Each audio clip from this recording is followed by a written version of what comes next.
Bonjour, je m'appelle Nadine, je suis vraiment contente d'être avec toi aujourd'hui. Puis dans cette courte vidéo, j'aimerais ça t'encourager à t'accrocher à tes rêves. Alors abonne-toi à ma chaîne YouTube et suis-moi sur Instagram. Tu te souviens la dernière fois, lors de notre dernière conversation, on a parlé de la foi. On a parlé de la foi qui engendrait des actions et on s'est posé la question de savoir quelles sont les motivations que l'on a derrière chaque action. À savoir si nos motivations sont les bonnes motivations ou elles sont mauvaises. En fait, questionner nos motivations. Et on s'est dit, en fait, ce qui était intéressant pour nous en tant que chrétiens, c'était d'essayer de plaire à Dieu et non aux hommes. Alors, je sais que lorsque l'on veut poser des actions, souvent, ce que l'on recherche, c'est d'avoir des encouragements.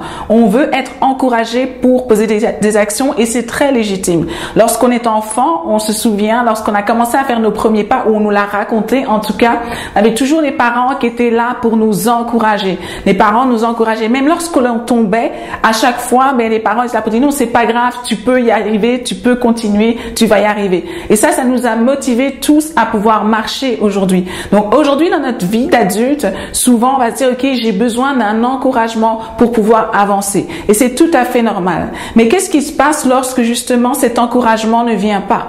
Lorsque justement, au lieu d'avoir de l'encouragement, parfois on est découragé par des mauvaises paroles. Lorsque, au lieu d'avoir de l'encouragement, il y a quelque chose qu'on fait contre nous et qui nous donne plus envie d'avancer. Et j'aimerais ça qu'on puisse aller ensemble dans l'histoire de Joseph. On se souvient de Joseph qui avait reçu ce rêve de Dieu dans son cœur et qu'il a partagé à ses frères. Et c'est dans Genèse 37, versets 5 à 11.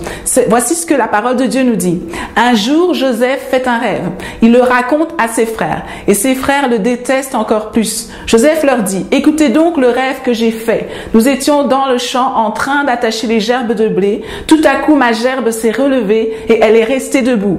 Ensuite, toutes vos gerbes sont venues autour d'elle et elles se sont inclinées profondément devant elle.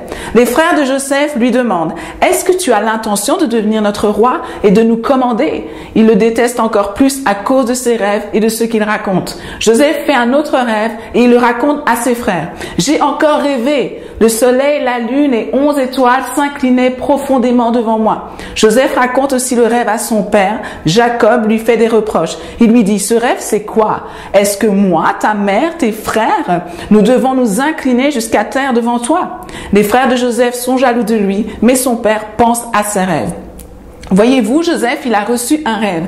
Et c'était pas un problème pour lui de partager ce rêve-là.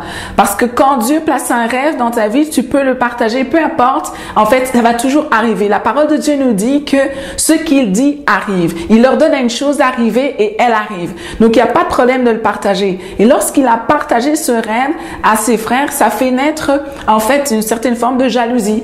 Ils ont commencé à le combattre dans un sens. Et pourtant, c'était ses frères, pourtant, c'était ses proches. Et ce qui va se passer lorsque Dieu va placer un rêve sur ton cœur, lorsque tu vas avoir la foi de cette chose-là, parfois des gens même très proches dans ta famille vont commencer à te combattre et ça peut placer en toi du découragement. Mais on connaît l'histoire de Joseph, on sait que ça s'est pas arrêté là.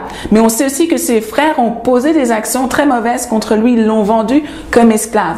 Mais alors qu'ils l'ont vendu comme esclave, il a continué à prospérer et il était dans la voie que Dieu voulait. En fait, qu'est-ce qu'il s'est rappelé? Il s'est attaché à Dieu réellement. Il s'est attaché à ce Dieu. Premièrement au Dieu, ensuite à la promesse que Dieu lui avait faite parce que c'était un rêve qu'il avait reçu.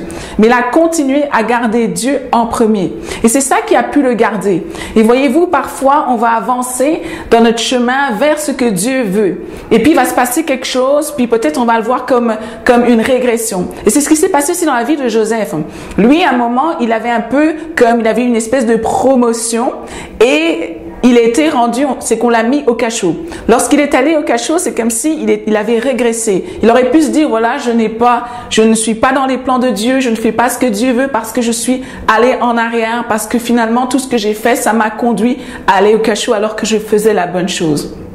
Mais je veux pouvoir t'encourager aujourd'hui à continuer à faire la bonne chose. Même si ça paraît difficile, même si tu as l'impression que, en fait, tu régresses, même si les paroles autour de toi ne sont pas bonnes, tu continues à faire la bonne chose. Peut-être que toi, aujourd'hui, Dieu te dit, OK, tu dois faire des études, tu es capable de faire tes études, de faire ta maîtrise. Vas-y, fais ta maîtrise. Peut-être qu'aujourd'hui, tu dis, OK, je dois voyager, mais je sais pas comment je dois le faire. Tu sens que tu dois partir, que c'est ailleurs cœur que tu vas faire quelque chose, puis Dieu veut dire, ok, tu es capable de le faire. Pourquoi? Parce que c'est lui-même qui a placé ce rêve-là dans ton cœur. En fait, ce n'est pas ton rêve, c'est le rêve de Dieu. Et lorsque Dieu a un rêve, il s'accomplit toujours, c'est certain. Donc, il faut vraiment que tu gardes cette confiance-là.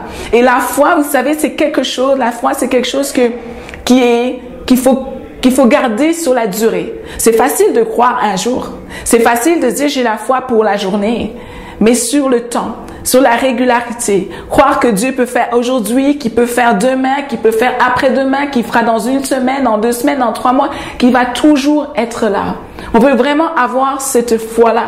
On veut avoir cette foi que peu importe qu'est-ce qui se passe, qu'est-ce qu'on dit, qu'est-ce qui se passe autour de toi, tu restes vraiment proche de Dieu, proche de la promesse qu'il a pour ta vie.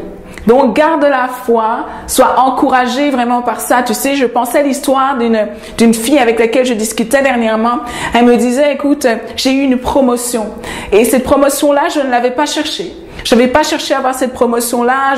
Je me disais même pas être capable de l'avoir. Mais la fois où j'ai eu cette promotion, j'étais vraiment étonnée du nombre de personnes qui sont venues et qui m'ont donné des paroles de mort, qui m'ont dit que c'était vraiment étonnant, que j'avais pas vraiment les capacités pour faire ça, que c'était vraiment étonnant, qu'ils auraient bien vu une autre personne à cette place-là.